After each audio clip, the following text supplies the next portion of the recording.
came up with, and y'all have, I don't know if you can probably see this, but the umbrella of addiction has the addictions on the umbrella, and these addictions are food. Now, not all food is addictive, and not everyone's addicted to food.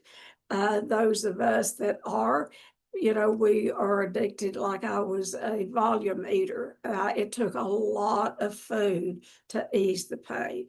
And then I was also a sugar addict and a carb addict. So people who have problems with food, it's not just, it's not as easy to diagnose or a clear cut diagnosis like it is with drugs and alcohol. So there's food, substance. For some people, there's alcohol, there's drugs, there's caffeine. Now, caffeine is, uh, you know, a cup or two of caffeine is good for most people. But what I'm talking about, we would get anorexics in that were drinking upwards to 20, 30, 40, up to 100 cups of caffeine a day because they serve as a diuretic for a lot of people.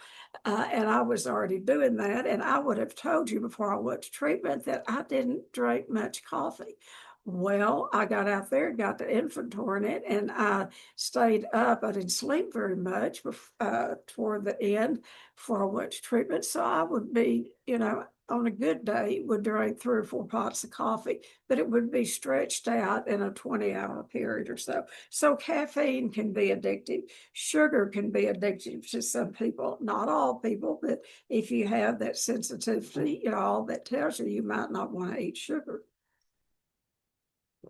And how you can tell if you can need to maybe look at your sugar intake is if you have to have it. That's the way with any addiction.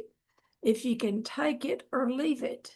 Like if you go to a wedding and eat one of those little bitty pieces of cake that they give you, they just give you a bite, And you see normies, you can always tell the normies because they'll take a bite or two of that cake and they'll say, "Oh, this is so rich. It's just too sweet." And then they'll put it down because they're there for the conversation. They're there for the bride and groom. They're not there for the cake.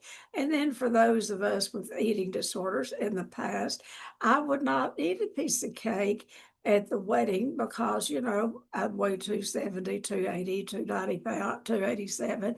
And so I didn't want any attention drawn to me. I didn't want them to say, "Look, that fat woman eating that little bitty piece of cake," like it was all about me. But on the way home, I'd buy me a cake. I'd stop at the bakery and buy me a cake. And I would hide it from my kids.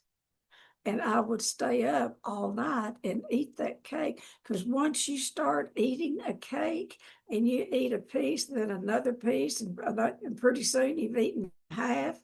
And if you put it out, people want to know what happened to the first half. So you just have to go ahead and eat it all. That's how my addiction worked. So sugar was a big deal for me. I want to tell you, and I'll tell anyone this. I'm coming up on 40 years of recovery. September the 19th is is my recovery date. 40 years. And if you stay in recovery for a long period of time, if you stay in recovery, uh, God wants to restore us to wellness. You will be restored to wellness.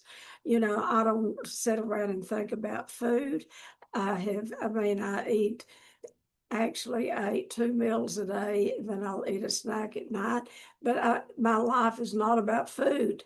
But my whole life was about food, how I could get it, how I could hide it, how much I could eat without getting caught, and then always fear of the weight gain, which would come. And then nicotine. Nicotine is it's very much an addiction. And any form of drugs, and that includes prescription drugs. So that's your substance.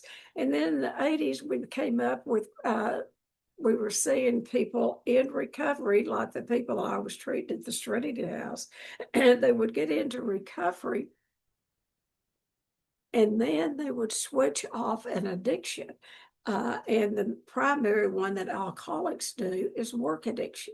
because they say things like, well, I haven't worked for a while, I need to make my family a living, and they'll quit going to meetings and that type of thing and can get into work addiction. And then there's sex and love addiction. And then there's porn addiction. And porn addiction is, is run,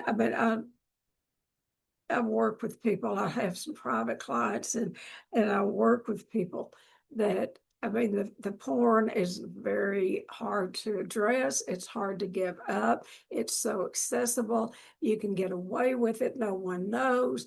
And it's, you hide it from yourself or try to, and then if you have a spouse, somebody's going to find out. Porn is one of the biggest addictions today, and it goes all the way down into children